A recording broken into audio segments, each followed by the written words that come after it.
Olá, pessoal da 81, tudo bem? Então, hoje eu vou tentar auxiliar vocês um pouquinho mais para vocês entenderem o conceito e entenderem um pouco sobre o conteúdo da Revolução Industrial. Então, semana passada, vocês receberam esse arquivo, primeiro para vocês corrigirem os exercícios, né? Essa atividade aqui para vocês corrigirem os exercícios, e depois, então, a introdução da Revolução Industrial, que ela é consequência, então, do final lá da Revolução Gloriosa, né? Então, aqui eu tenho, vocês tinham 8 atividades, 7 questões referentes ao videozinho, e mais essa questão, então, do mapa conceitual. Então, ele traz a questão do pioneirismo inglês, a expansão, os operários versus burgueses e as consequências, tá? Depois, lá no ano, a gente estuda também a segunda etapa da Revolução Industrial, tá? Aí, então, aqui eu trouxe para vocês um slide. Não fui eu que fiz, já aviso, tá? Esse slide já estava pronto. Só porque, como eu achei ele interessante, nós vamos trabalhar com ele. Então, aonde que acontece a Revolução Industrial?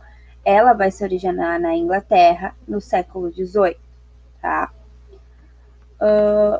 Como se explica esse processo de modernização, principalmente na questão agrícola, tá? Então, primeiro, vai ter um aumento de produção da criação de gado, vai possibilitar a agricultura também, esses proprietários rurais vão ampliar a sua produção, vão conseguir ter lucros e vão conseguir investir em algumas técnicas, técnicas de maquinárias, mas tudo muito manual, tá? Então, eles estavam se expandindo, cada um na sua casinha, né? No seu território e das suas terras. E isso vai mudar depois, tá? Essas pessoas vão perder essas terras, elas vão ter que migrar, vai ter um êxodo rural, elas vão ter que migrar para as cidades, tá? Então, aqui a modernização agrícola e o êxodo rural, né? Então, com a vedação das terras e a criação de gado, provocaram a diminuição das necessidades da mão de obra, e muitos camponeses sem terra e trabalho no campo acabaram migrando para as cidades, tá? Então, só para vocês entenderem e retomarem na aula passada, do videozinho, vai trazer, e no texto da aula de hoje também, vai trazer o processo de manufatura e do artesanato.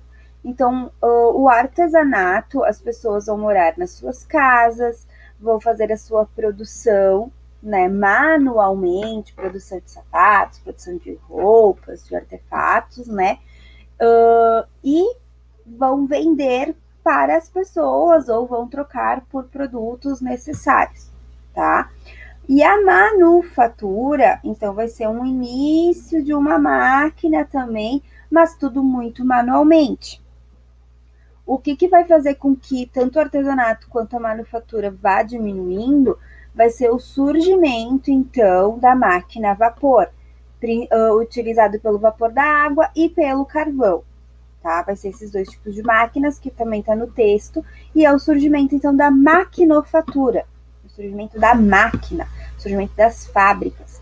E quando essas pessoas acabam migrando, saindo, então, do campo, que é esse êxodo rural, e elas vão para a cidade, aonde que elas vão morar e aonde elas vão trabalhar, algumas vão conseguir empregos, e esses empregos serão nas fábricas, tá? Então, aqui nós vamos ir passando. Por que surgiu a Revolução Industrial na Inglaterra? Então, a Inglaterra iniciou um processo rápido de crescimento industrial, porque se reunia com um conjunto de condições políticas e sociais. Aí a gente volta, né, na questão do parlamento, da burguesia, da nobreza. Lá é todo o mesmo parlamento, a burguesia, tudo lá da Revolução Gloriosa e Puritana, é os mesmos, porque a gente está no mesmo local, a gente continua na Inglaterra, tá? Eles, então, tinham interesse de investir na indústria. E a existência nas cidades de mão de obra abundante para trabalhar nas fábricas, porque muitas pessoas, quem são essas pessoas que para ter mão de obra? São as pessoas que migraram do campo para as cidades, tá? E elas vão trabalhar nas fábricas, só que muitas pessoas também vão ficar desempregadas, porque no início as máquinas vão ser ainda utilizadas pela força humana, mas depois não, depois vai ser pelo carvão e pelo vapor da água. E aí, então, vai diminuir a mão de obra, vai diminuir a quantidade de pessoas, tá? E também existe a existência de lucros, então, vindo da agricultura e do comércio colonial, podiam ser aplicados no desenvolvimento da atividade industrial. E o crescimento do número de bancos que emprestavam dinheiro, né? Então, a questão econômica e financeira. E a Inglaterra, então, iniciou um grande processo industrial, porque reunia um conjunto de condições naturais, que é a abundância, então, das matérias-primas, que eu já tinha falado do carvão, também o ferro e a lã, e as questões geográficas, que é uma boa rede de comunicações nos portos naturais, de rios, canais navegáveis, que facilitava, então, o transporte de mercadorias, né, tanto interno quanto externo, tá? E as principais, então, alterações desse processo. Então, ali, primeiro, aqui a gente tem o processo de produção artesanal, uma oficina doméstica com artesão, a gente vai ter o mestre, né, também que eu comentei, um trabalho manual, a manufatura, e uma baixa produção artesanal, tá? Com o tempo, vai sendo substituído, então, pela produção industrial, que vai ser, então, na fábrica, antes era uma oficina doméstica. Quem vai ser a pessoa que vai trabalhar? O operário, antes era o artesão.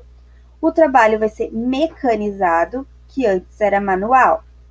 E vai ser uma maquinofatura, e antes era uma manufatura. E a produção vai ser mais elevada e em grande quantidade, em série. Tá?